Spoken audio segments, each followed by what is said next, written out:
سلام علیکم. سلام کردم بچه پر رو. یکی گفت اند خلافه این بابا گرگ زمون است. یکی گفت نه پلکی دورش این یارو خیلی دیوونه است. خیلی دیوونه است. خیلی دیوونه است. خیلی دیوونه است. خیلی دیوونه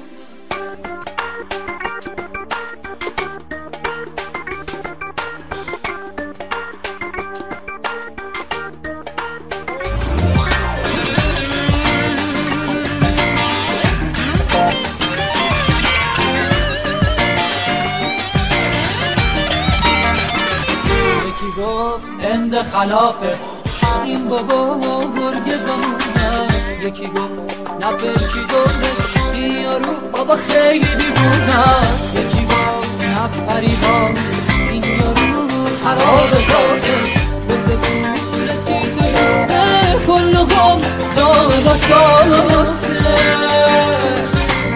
میگن رفیق تو به هر خلافی دست زده هزار تا دست یاری و ندیده قصده برای آدمی که از همه فراریه یا حد صادقونه بس که زخم کاریه.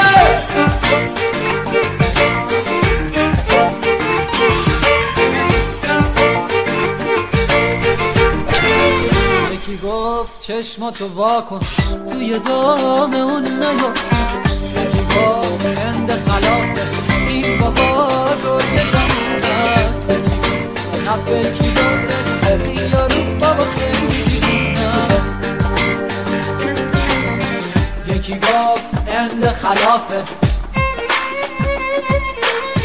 یکی گفت نه پلکی دورش.